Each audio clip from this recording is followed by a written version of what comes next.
Buenos días, bienvenidas, bienvenidos. Yo soy Mario Sabugo, para quienes no me conocen, y quiero hacer una introducción preliminar muy rápida, contando primero que estamos, bueno, en el primer seminario de crítica de este año, que estamos haciendo, esperamos que por última vez, de manera completamente virtual. Nuestra intención, y estamos preparándonos para que el mes que viene pueda tener todas las virtudes que descubrimos en la virtualidad y también ser presencial. Y tengamos entonces todas las posibilidades, entre ellas que participe gente en forma remota a la vez que se tengan las convencionales reuniones en el instituto. Eso por un lado. Por el otro, quiero presentar a Laura Vázquez, que creo que ahí tienen casi todos a la vista, que es la nueva, flamante coordinadora del Seminario de Crítica, ¿eh? Función que cumplió durante mucho tiempo Rodolfo Yunta, que también nos está acompañando. Y bueno, ella va a ser la encargada de hacer toda la coordinación y presentaciones y moderación del seminario. Así que le paso la palabra. Bueno, muchas gracias, Mario. Eh, Gracias desde ya por el espacio. Eh, Vamos a dar comienzo entonces a este primer seminario en esta ocasión del año 2022. Eh, la expositora en el día de hoy va a ser Anabel Especiales. Tenemos como comentaristas por parte del Instituto Norteamericano a Mariano Ramos y como comentarista invitado a Damián Sánchez. En este caso es el seminario número 245 que se hace en el instituto. El título es Las poéticas tecnológicas en el diseño y las artes audiovisuales, algunas líneas de análisis para abordar sus modalidades de representación. Y es una investigación que Anabela estuvo desarrollando en el marco de sus estudios. La voy a presentar rápidamente y vamos a escucharla primero a ella y luego a los comentaristas. Anabela es doctora de la Universidad de Buenos Aires, del área de diseño, es Master of Arts in Media and Communication de Goldsmiths College, University of London, y es diseñadora de imagen y sonido, graduada en la Facultad de Arquitectura, Diseño y Urbanismo de la UBA. Obtuvo la beca del British Council y el Fondo Nacional de las Artes, la beca UASIC y la beca Becar para una estancia de investigación en el Poli Design Consorcio de Milano. Ella también es profesora titular de la asignatura Teoría y Estéticas de los Medios y Teorías Audiovisuales en la carrera de Diseño de Imagen y Sonido de la UBA. Es directora del proyecto Poéticas Tecnológicas y Diseño Audiovisual, radicada en el Instituto Norteamericano, sede de estos eventos, y se desempeña también como investigadora y profesora en la Escuela de las Humanidades de Lausanne. Así que, Anabela, te deseo el espacio. Vamos a escuchar su presentación primero y luego pasamos a los comentarios. Hola, buenas tardes. Muchas gracias por la invitación y quería agradecer al Instituto de Arte Americano de Investigaciones Estéticas, ya que este seminario iba a ser el año pasado y por cuestiones de la pandemia y demás lo pasamos a este año. En este caso, muy agradecida a Mario Sabugo y también a todo el equipo, a Laura Vázquez, a Eduardo Rodríguez Leirado y también a Rodolfo Yunta, que el año pasado estuvimos en diálogo. Muchas gracias a todos por estar hoy presentes aquí, y en especial a Damián Santleifer y a Mariano Ramis, a quienes los convoqué para que comenten el texto y con los cuales vengo trabajando hace un montón, y nuestra relación es bastante fluida, por lo tanto me pareció muy acorde que sean los comentaristas de este trabajo. Y también este trabajo no es algo que haya empezado ahora, sino bueno, que vine trabajando muchísimo a partir de hace muchos años con María Ledesma a lo largo de todo el trayecto de lo que fue el pasaje por el doctorado, ya que ella fue mi directora de beca y mi directora de proyecto de doctorado. Y también hoy en día continúo con Mariela Yeregui, trabajando muchos de los temas que están aquí presentes, ¿no? Que este trabajo fue un poco el disparador para las investigaciones presentes. Voy a compartir pantalla. Mi computadora es un poco lenta a veces, así que bueno, pido en este caso, bueno, la cuestión tecnológica también nos tiene a nosotros a veces puestos subordinados a ella. Quisiera saber si ya está todo bien, se está presentando. Muchísimas gracias.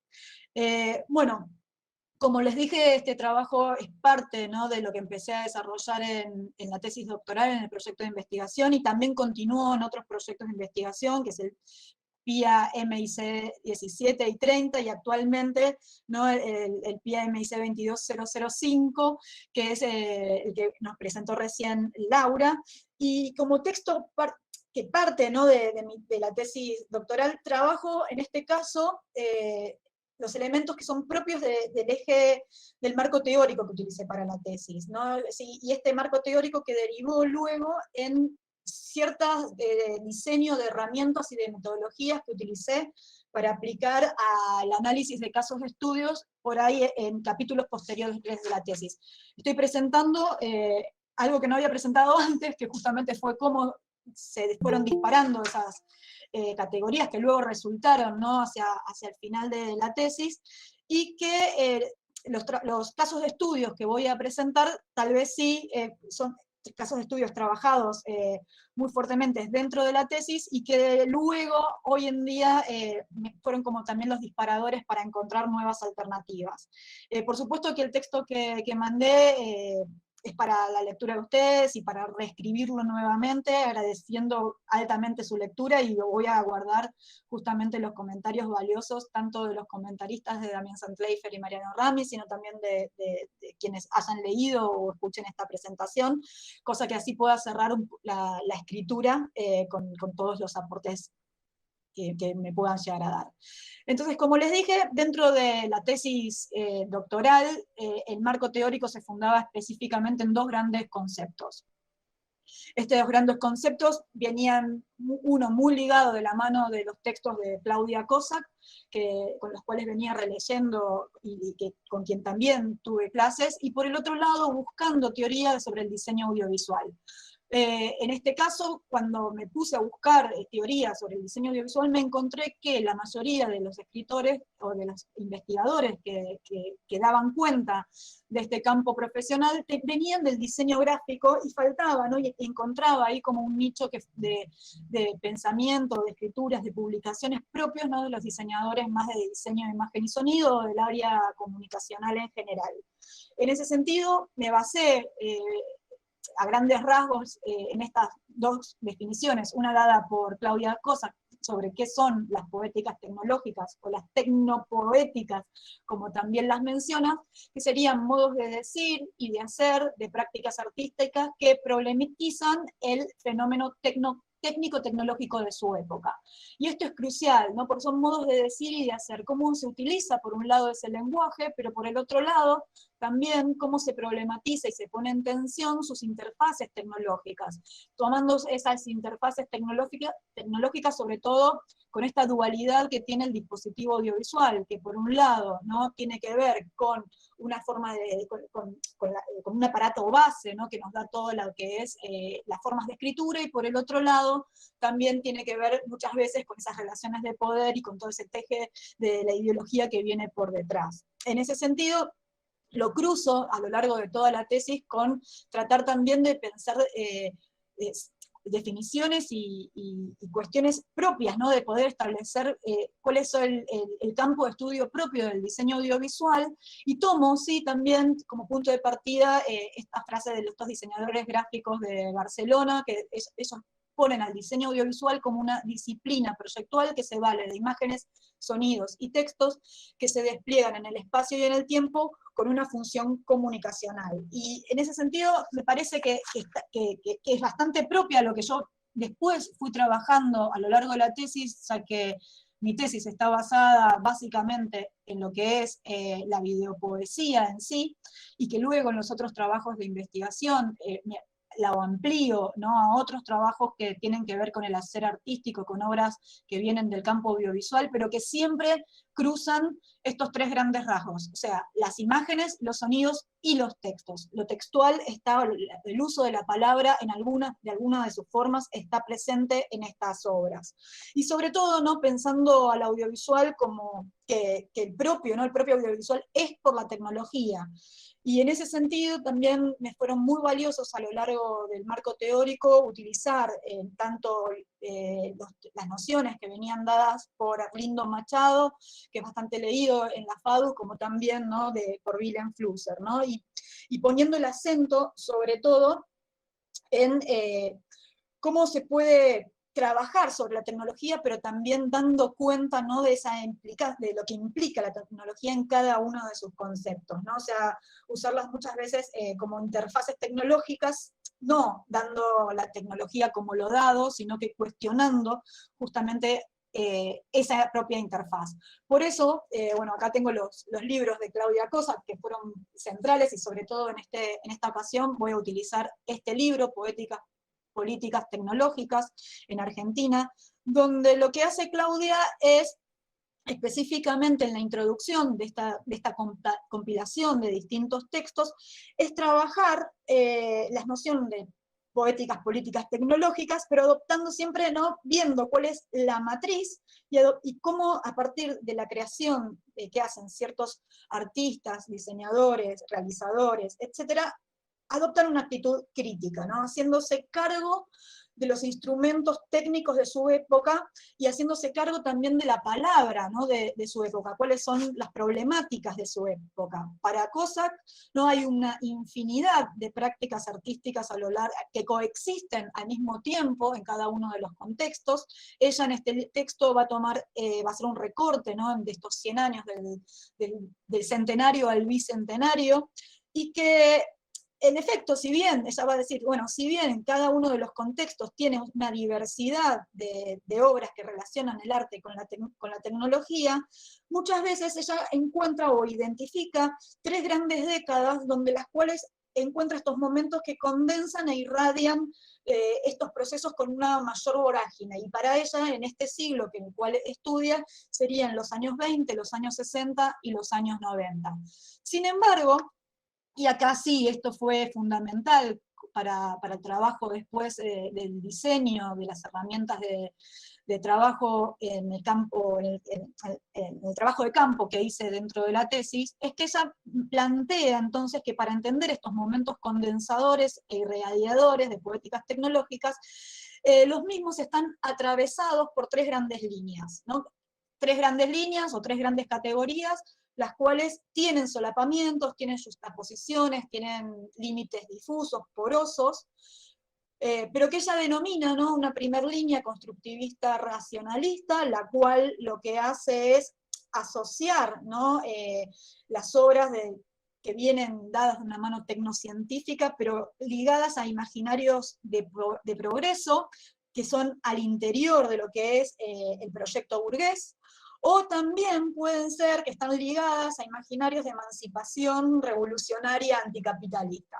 En todo caso, lo que sí rescato de Cossack es que, bueno, toma, ¿no?, la obra de Margarita Gutmann, también profesora de nuestra casa de estudios y con quien tuve el agrado de cursar dentro del doctorado, quien trabaja, ¿no?, esas anticipaciones de futuro en las revistas de circulación masiva y que fomentan, ¿no?, imaginarios ligados al progreso.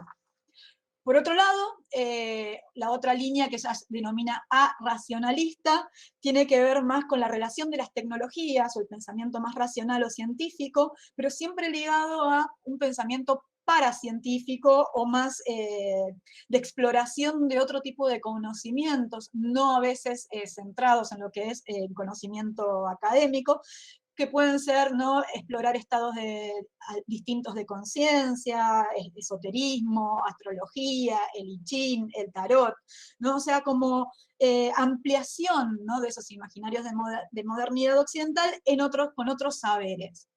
Y por último, ya va a destacar una línea desviacional, la cual propone, ¿no?, ciertos desvíos, ¿no?, de las políticas de uso de la tecnología propias de cada uno de los fenómenos. Sin embargo, lo que veían en los textos de Cossack es que estas obras que ella describe o pone en relación del arte con la tecnología era muy amplio y que no se basaba tanto en obras que venían propiamente de la industria cinematográfica, ¿no? o de otro tipo de industria o campo audiovisual, y que cuando ligaba obras del arte audiovisual, por ahí no tenían relación muchas veces con la noción de proyecto audiovisual, cosa que me interesó para trabajarlo en la tesis y ampliar un poco su definición. Hoy en día, no está en este texto, pero hoy en día continúo trabajando en estas líneas, incluyendo también lo que es obras de la industria televisiva y también de Internet como medio, ¿no? Que me parece algo muy relevante.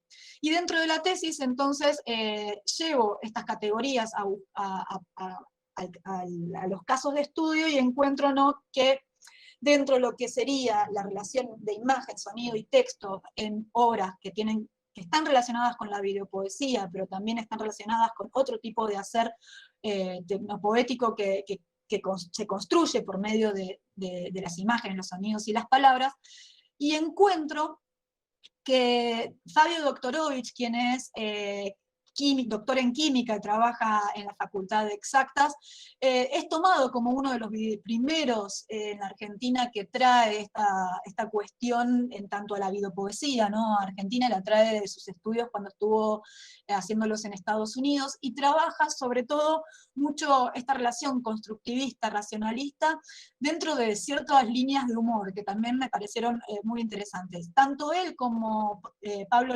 Ladislao Uori trabajan muy fuertemente sobre estructuras racionales, estructuras que vienen de la informática, de las matemáticas, sobre todo. En el texto también va a estar un trabajo de Alejandro Thornton, que es diseñador gráfico y artista visual, que también trabaja con estructuras muy fuertes de la composición. Y bueno, Uori es discípulo de Košice, ¿no? Y él lo que le interesaba, en algún punto, si bien su obra está montada en lo que son sistemas de flujo, por el otro lado, él siempre le interesó también romper ese sentido, ¿no? Dar cuenta de cómo son esas interacciones. De hecho, la obra que vemos acá es toda diagramada como si fuera un diagrama de flujos para generar, ¿no?, un programa. Pero también él dice, bueno, en el momento que yo la diseñé, no tenía la tecnología para poder hacerla y solamente la pude hacer con un video, cuando en su primer proyecto esta obra debería haber sido interactiva. De hecho, él trabaja mucho, ¿no?, la noción de morfosear, o sea, trabajar y de cambiar las palabras, proceso que también hace Doktorovich en su obra, donde trabaja las distintas formas, propiamente, los distintos recursos audiovisuales, pero desde lo formal, y a su vez generando distintos sentidos con el uso de la palabra. Si bien la obra es en inglés, tanto la de Doktorovich como la de Uori, lo interesante que generan es buscar una ampliación del sentido, o sea, cómo a partir de puesta en tensión de ciertos recursos morfológicos propios del audiovisual, se puede generar un corrimiento dentro de lo que le sucede a las personas que así lo observan. Por otro lado, en la línea A racionalista, dentro de un gran número de obras en las cuales trabajé, y sobre todo también si lo pensaba dentro de lo que era la industria cinematográfica, ¿no?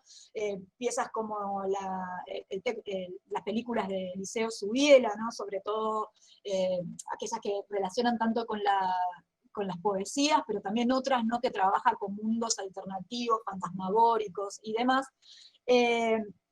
Para esta presentación elegí la obra de Luis Campos, profesor de nuestra casa de estudios, en la cual lo que me interesó mucho de esta obra, Humedades, que tiene que ver con pequeñas piezas donde él, dentro de esta serie, Humedades, que son muchos videos, elijo la serie, de hecho, Yo Veo Militancia, que trabaja piezas muy chiquititas de mirar, ¿no?, como mirar sentado en un bar, mirar hacia la afuera, y que en esos vidrios empañados se empiezan a dibujar distintos textos, y nunca vemos la mano de quien dibuja, sino que se dibuja a partir de la magia, en cierta medida, o las posibilidades tecnológicas del dispositivo.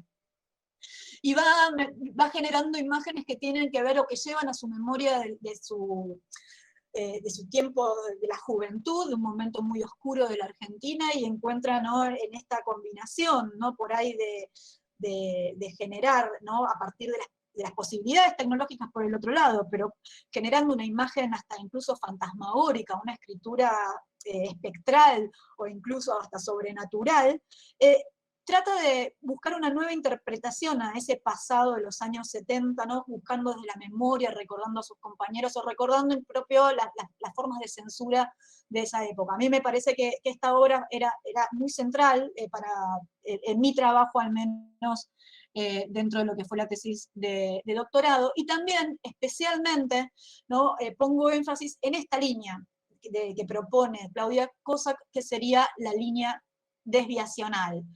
En este caso, acá es donde encontré la mayor cantidad de obras, pero elegí para esta presentación 2 obras, una de Carlos Trilnik y la otra de Lara Arellano, ambos profesores de nuestra casa de estudio, y Lara Arellano también diseñadora de imagen y sonido. Y lo que me interesaba justamente aquí, a partir, ¿no?, de la categoría de Claudia Cossack, era reflexionar sobre la propia tecnologización, ¿no?, de estas obras, que hacen, por un lado, una evidencia de la materialidad del video, pero por el otro lado también generan ciertas disrupciones con la institución, sea en el caso de Trilnek, las instituciones que representan, sobre todo, ¿no?, la institución museo, o en el caso de Lara Arellano, la institución propia de la industria audiovisual, donde requiere todo un despliegue de un equipo de producción y de trabajo muy fuerte. De hecho, lo que más me interesó, más allá luego del tratamiento de la pieza en sí, es que Lara comienza con toda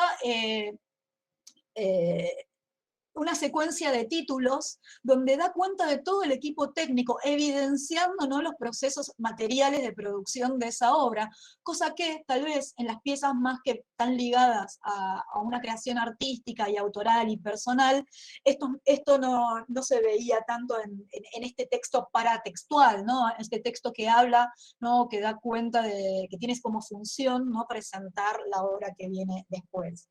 En la pieza de Carlos Trilnik, lo que también me llamó mucho la atención y que tiene que ver con esta línea desviacional y que tal vez viene con la práctica propia del diseño, que tiene que ver muchas veces con intervenir en materiales también de otros. En el caso de Carlos, lo que hace es intervenir su propio material. Él trabaja con partes de obras previas, como pueden hacer muchos otros artistas, como Nam June Paik, pero también, ¿no?, resignificándolos, ¿no?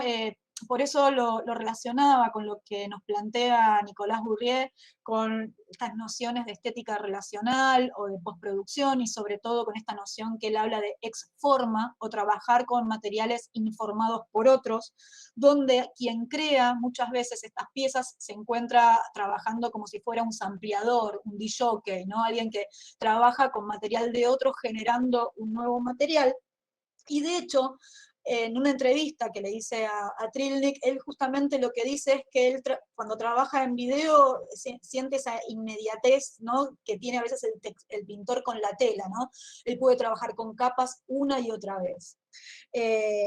Por el otro lado, Arellano lo que hace es invertir el tiempo cronológico del video y a su vez extender un tiempo de un instante a casi 10 minutos de trabajo. Es solamente un instante, pero lo interesante es cómo problematiza el tiempo audiovisual. Es un tiempo prácticamente sostenido, infinito, que se hace denso a la mirada, que recobra lo que es una estética de la inmovilidad o de la pose, propia también tal vez de las experimentaciones de Chris Marker en los años 60. De hecho, las ¿no?, categorías, las estructuras, y lo primero que presenta el texto es eso, es estas 3 categorías de las que hablaba Anabela recién.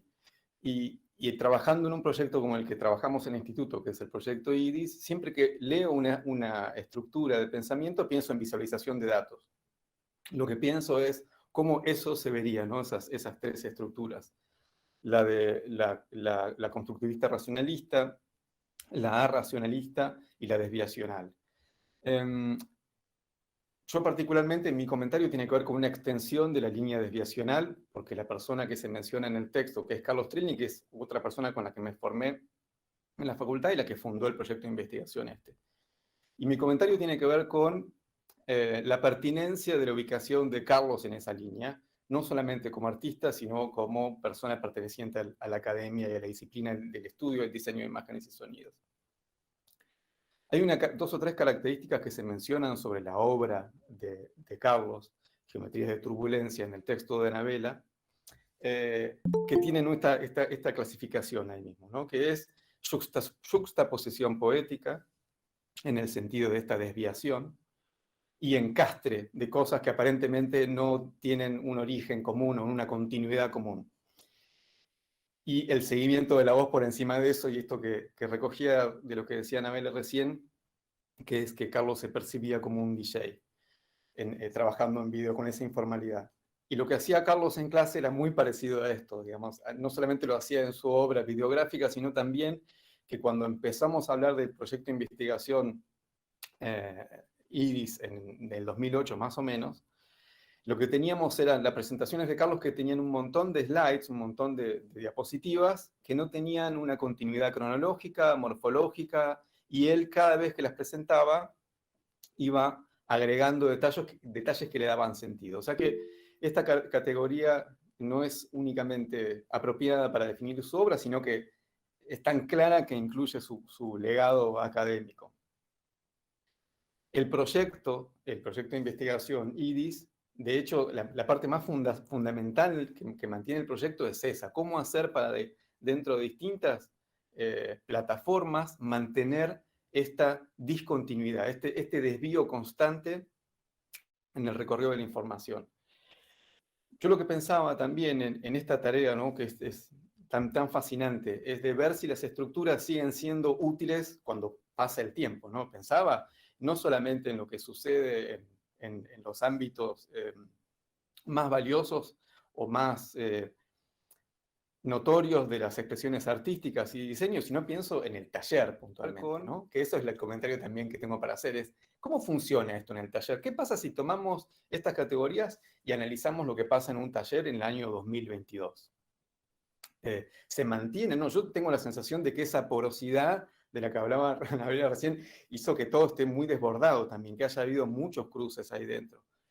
En parte porque la percepción esta desviacional que un poco copa el espacio del proyecto de investigación y particularmente los espacios míos de trabajo en la facultad, hacen que mucha gente esté trabajando lo medial, ni siquiera pensando en esta idea tecnopoética, como una herramienta habitual. Y lo medial siempre tiene esta característica de ir cruzando de un lado a otro, de la transmedialidad.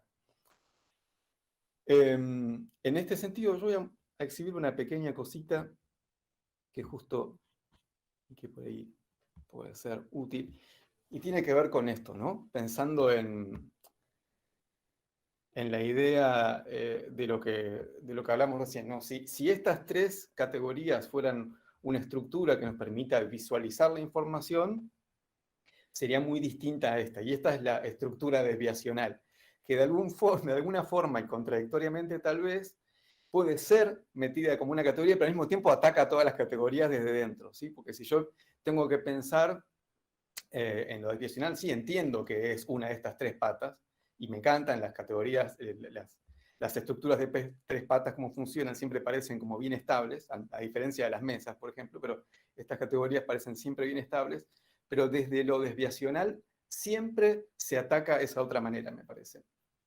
Y el proyecto de investigación se propone todo el tiempo esta porosidad, se propone siempre la superposición de categorías, la superposición de miradas. Entonces, este es uno de los casos de la visualización de información que contiene una estructura múltiple y superpuesta. Dicho esto, digamos, yo aprendí un montón a partir de esto, de reconocer estas tres estructuras. Me parecen súper válidas, me parece que tienen vigencia.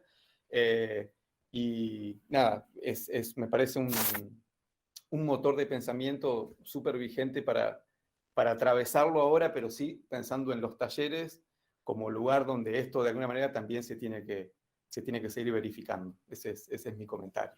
Perfecto, gracias Mariano.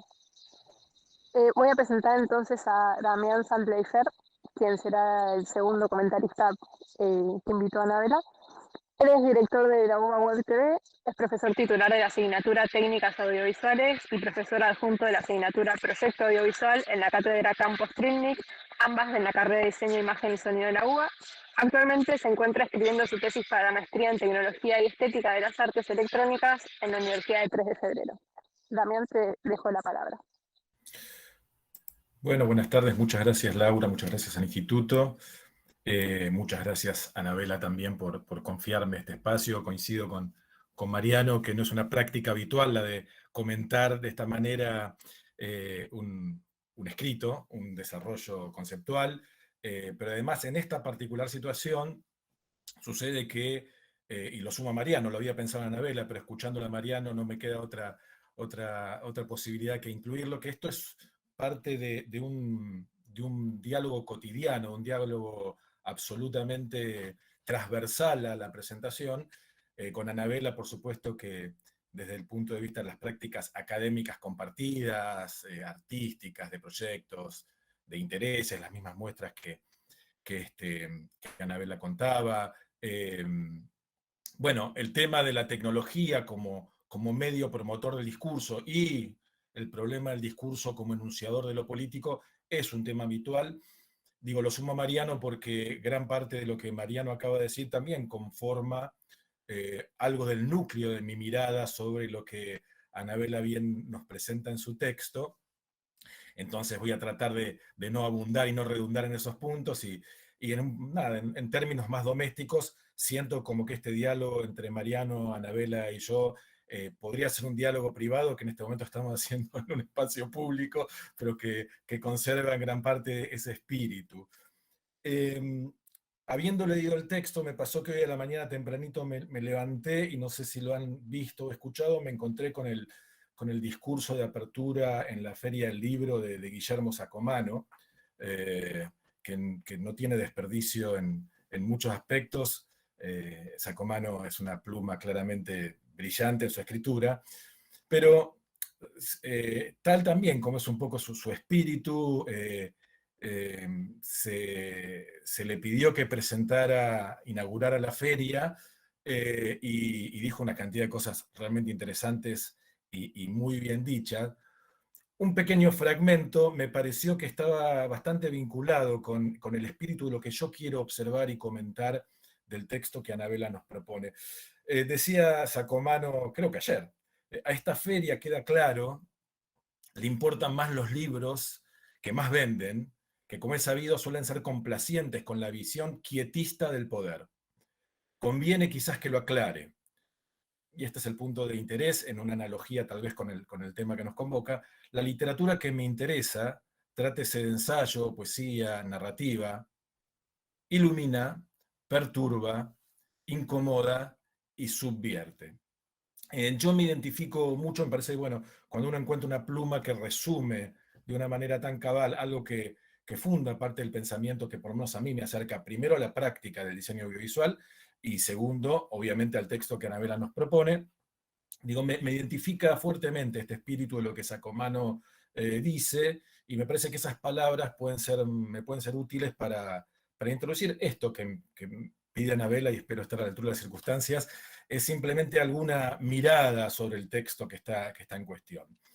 Y en ese sentido, me parece también, ahora sí, en consonancia con algo de lo que Mariano propone, que en la clasificación de Cosac, que me parece que está bien resuelta en el texto porque se expone de una manera prístina, de una manera clara, puede haber un peligro. Este peligro, yo pongo la palabra peligro, pero esta idea de Mariano que habla de que algo que se establece en algún momento puede comenzar a disolverse o a diluirse por la lógica de las prácticas, yo le encuentro otra situación observable, no en tono de marcación negativa, sino de propuesta de pensamiento. Y es que en esta cosa taxonómica de la clasificación podría haber también algún peligro de igualación, de que la mención de cada una de las características de los medios vinculados con los elementos que los relacionan con la práctica tecnopoética y sobre todo, como bien dice el texto, las consecuencias políticas de la acción tecnopoética, puede ser que a lo largo de esta clasificación, de esta taxonomía que propone Cosac, bueno, termine igualando la acción de lo tecnológico visto como motivo de plot, como motivo argumental, por ejemplo, en la experiencia cronocinematográfica, a diferencia de lo que podría ocurrir con la tecnología como pie de apoyo y materialidad concreta para describirse a sí misma en este tipo de discursos tecnopoéticos. El texto abunda en ejemplos en el campo de la cinematografía y por supuesto que en el otro también, pero pienso que en los textos en los ejemplos que están mencionados, sobre todo en el caso del cine, la tecnología es la excusa del plot. Inception, Matrix, La Sonámbula, etc. La tecnología es el objeto de la crítica, pero, y aquí sí, también citando al maestro Carlos, al maestro y amigo Carlos Trilnik, tan vehemente en este tipo de definiciones, entiendo que a veces es, vuelvo al término peligroso, o raro, o conflictivo, decir lo viejo, aquello que estaba siendo dicho, a partir de las nuevas posibilidades y disponibilidades del discurso, porque de alguna manera tiene la posibilidad de volverse doblemente rancio. Entonces, me pregunto, en la lectura del texto, en cuanto subsume la clasificación, la taxonomía de los elementos tecnológicos vinculados a la tecnopoesía, la posibilidad de su auténtica dimensión política. Y en ese sentido el texto también actualiza, en este caso, en la pluma de Arlindo Machado, lo mencionaba Anabela también en su exposición inicial, este concepto tan fabuloso que es el concepto de funcionario, ¿no? De aquel que se acerca a la práctica tecnológica a partir de, digamos, una disponibilidad de funciones, casi una burocracia del uso de la herramienta destinada a proveer lo que anteriormente, antes del pensamiento, podía proveer. Machado me parece que podría dialogar con Sacomano en el texto inaugural del cual hacía mención, en la idea esta de que hay algo que la lectura que le interesa, está vinculado con lo que lo perturba, lo incomoda y lo subvierte. Y me parece que en esta idea del funcionario radica algo de lo que quería introducir como observación y como mirada. Escribe Anabela literalmente, a partir de, refiriéndose a Machado, el autor discute sobre obras del arte contemporánea que se basan en estéticas informacionales, derivados tanto del uso de la cibernética como también sobre aquellas que toman parte para su creación dispositivos propios de los medios de comunicación masivos, para subvertirle su uso o incluso que utilizan a las máquinas como soporte, pero para ejecutar funciones para las cuales no fueron creadas.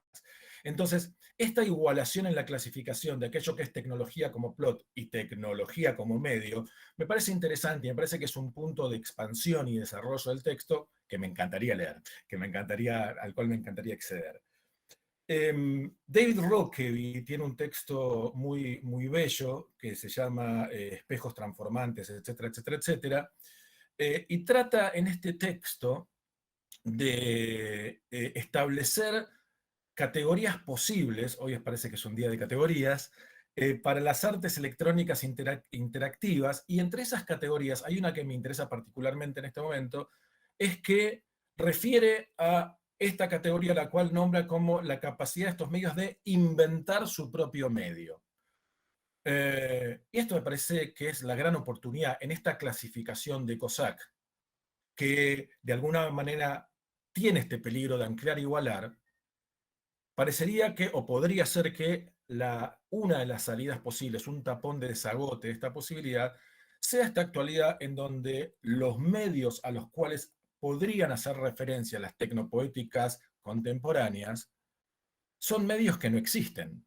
Son medios que se generan a sí mismos casi autopoéticamente a partir del uso de quienes tienen que establecer discursos, pero ya no en el tracto del código que preexistía, ya no en la lógica esquemática de el cine tiene una lógica constructiva, etcétera, etcétera, etcétera, sino que desarman absolutamente sus lógicas y sus posibilidades porque hay una autopoiesis de los tiempos, hay una poiesis de los tiempos en estas cuestiones discursivas, en donde el creador, el diseñador y el medio entran en una dinámica de interacción que disuelve el antecedente.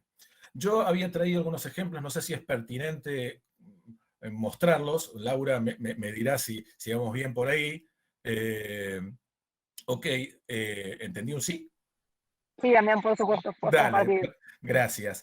Que me parece que son buenas referencias de esto, lo voy a hacer brevemente, porque no quiero abusar del tiempo, de estos medios que de alguna manera autopoéticamente y en diálogo con su poder discursivo tienen que generar entornos, diálogos, discursos y códigos de creación distintos a los que preexistían.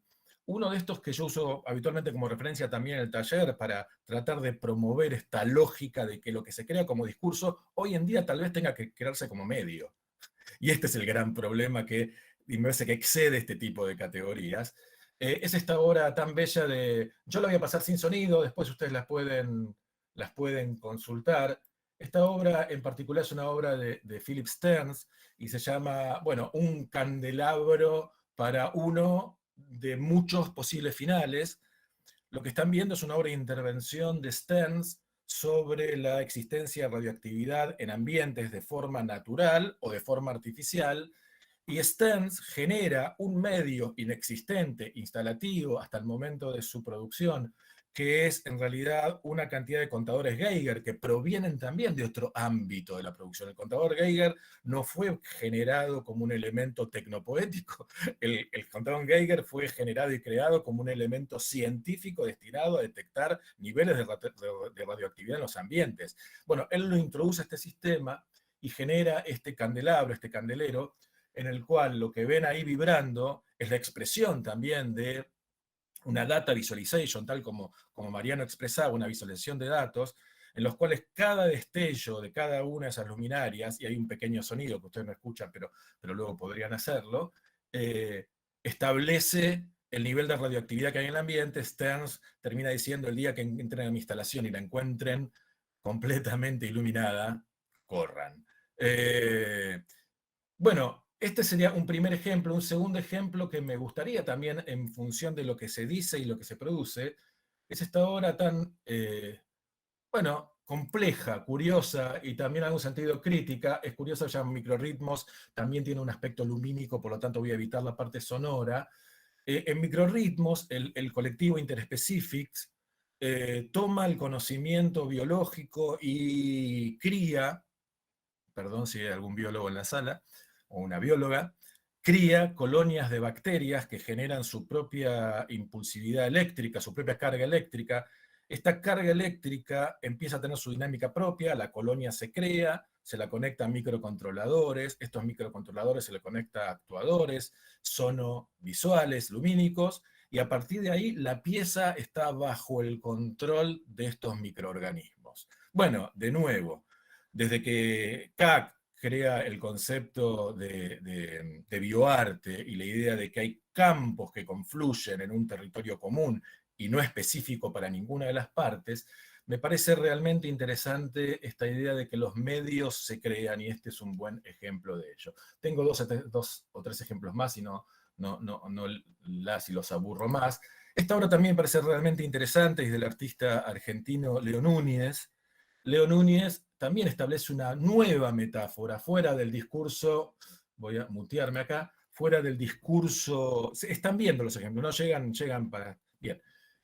Un discurso metafórico acerca del equilibrio de la economía, de los salarios mínimos, y para expresarlo, en algún sentido, desde la, arbitrariedad de este discurso que estoy hablando, podría decir renuncia. Yo creo que Leo nunca renuncia porque nunca pisó ese campo, pero digamos nosotros, renuncia al campo discursivo monocanal, lineal, no nos cuenta una historia.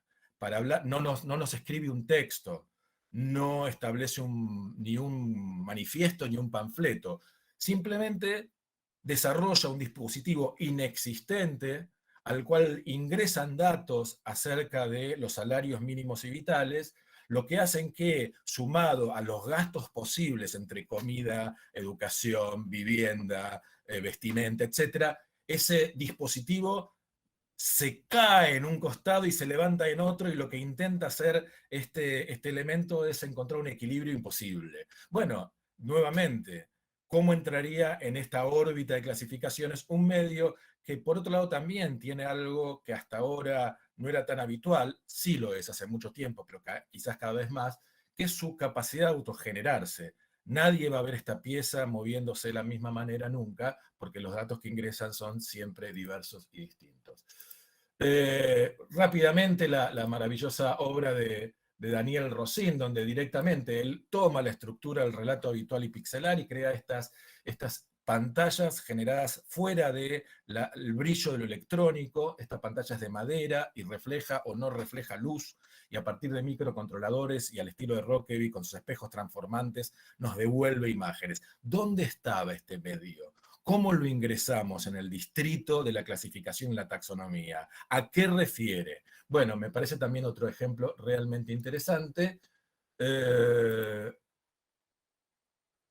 Voy a tomar este también, que me parece genial, y ya que está ahí IDIS, medio realmente de consulta obligada, para hacer una especie de retro situación, ¿no? Tijil, fotógrafo que al revés destruye la concepción habitual del medio fotográfico para generar una estética que le pertenece por fuera de los parámetros clasificatorios. ¿Sí? Su fotografía estenopeica, su fotografía hecha con estos medios, lo constituye por fuera de una clasificación posible, y sin duda está, a partir de la elección de esta cámara, a partir de la elección de la textura de su fotografía, a partir de su propia existencia, está definiendo un carácter sumamente político a la condición tecnopoética de su producción.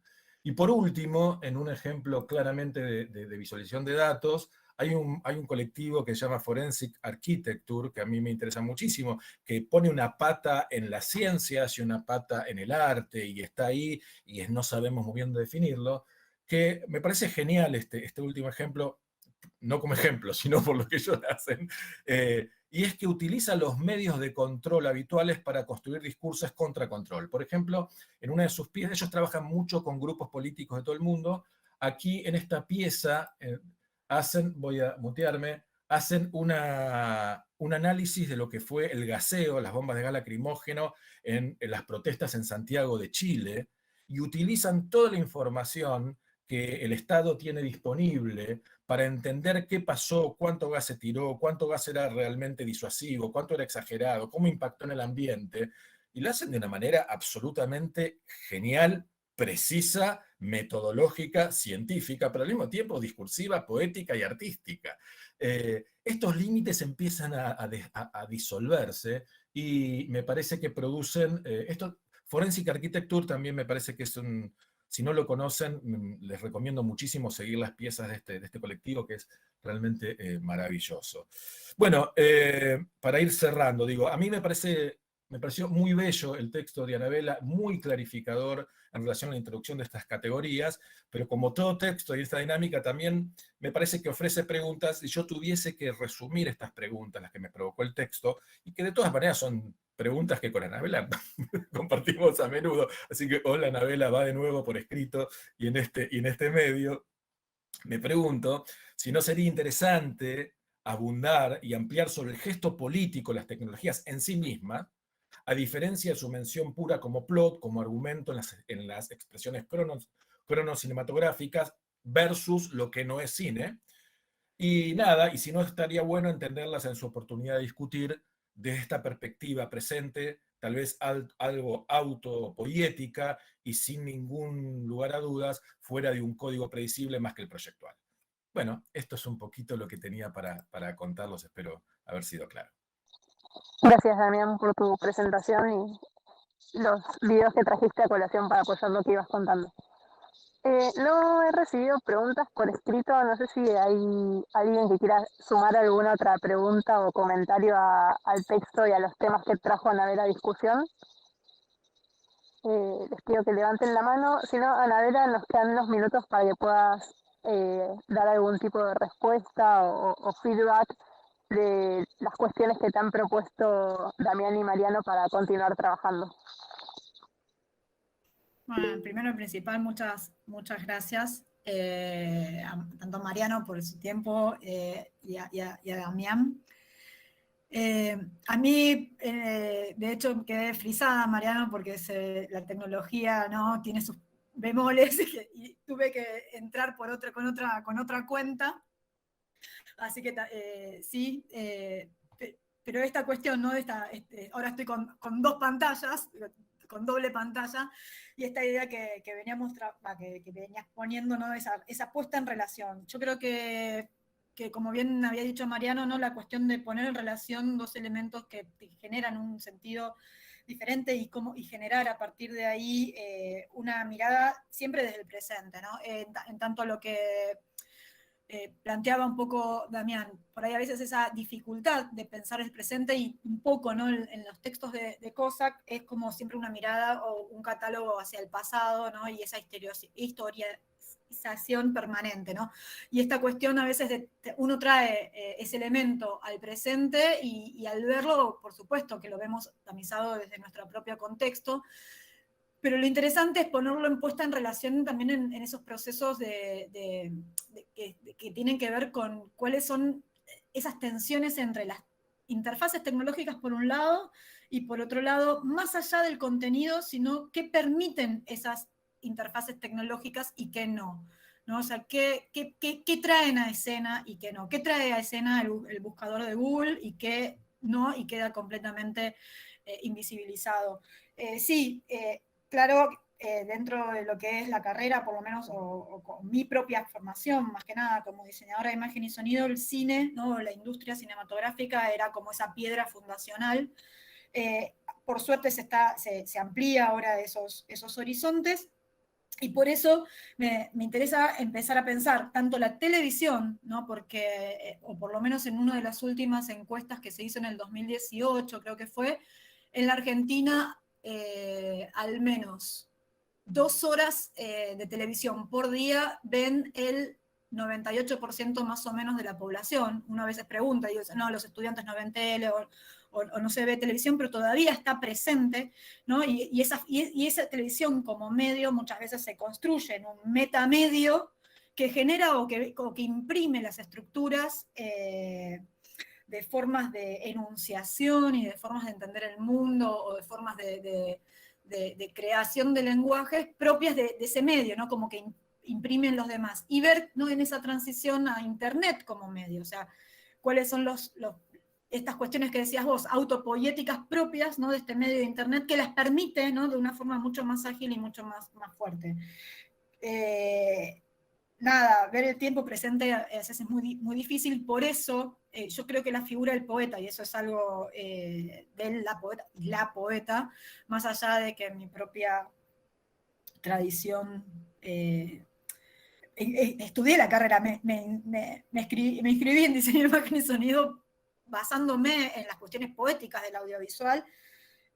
Creo que el poeta es aquel, por ahí a veces capaz, según Agamben, ¿no?, de poder ver esa cuestión del propio tiempo y con las palabras cotidianas de su tiempo, con la lógica cotidiana de su tiempo, poder enunciar algo que es invisible a los ojos. O sea, se escribe poesía con las palabras de todos los días, ¿no? Todos los días hablamos con palabras y con esas mismas palabras las conjugamos de alguna forma para escribir algo que dice una imagen poética que tal vez no es tan tangible. Y creo que estos medios, ¿no?, como aparato base de escritura, donde es el soporte de cierto tipo de lenguaje, y un soporte de cierto tipo de lenguaje que, a diferencia tal vez de la escritura en sí, se empezó a conformar no hace mucho tiempo, si bien hay elementos que se pueden rastrear, pero el audiovisual como tecnología en sí, si bien podemos pensar en cinematográficos y demás,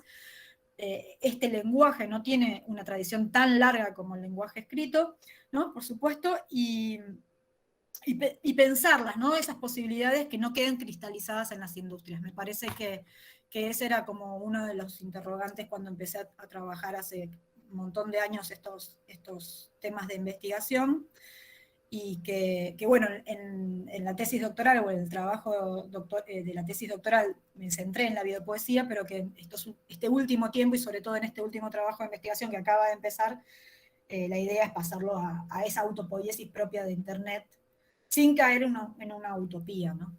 Muy bien, gracias, Anabela.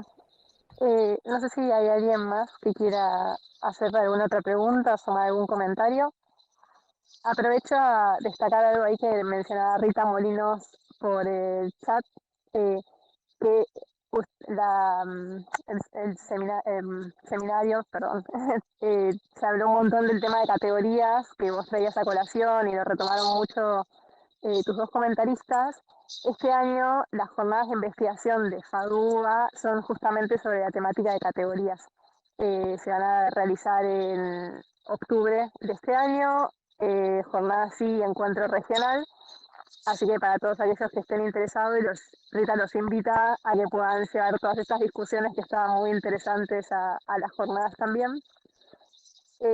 Y por nuestra parte queremos agradecerles la dedicación que los tres destinaron a preparar este seminario y estos comentarios. La verdad es que eran súper interesantes los debates que planteaban. Y quiero cerrar retomando algo que dijo Damián, esto de que, bueno, parecen nuestras conversaciones que tenemos a diario. Ese es justamente el espíritu del seminario de crítica, abriéndolo un poquito más a los otros investigadores del instituto, pero ese es el espíritu que queremos mantener, así que gracias por traerlo, esa charla privada a este ámbito un poquito más público. Aprovechamos a recordarles que, hablando de seminarios, tenemos la agenda abierta para quienes quieran participar como futuros expositores. Este ha sido el seminario número 245. Estamos tomando durante todo el año propuestas y postulaciones para quienes quieran traer sus trabajos y poder discutirlos también al interior del Instituto de Arte Americano. Así que, sin otro particular, nos volveremos a encontrar el próximo viernes 27 de mayo en la edición número 246 de estos seminarios de crítica.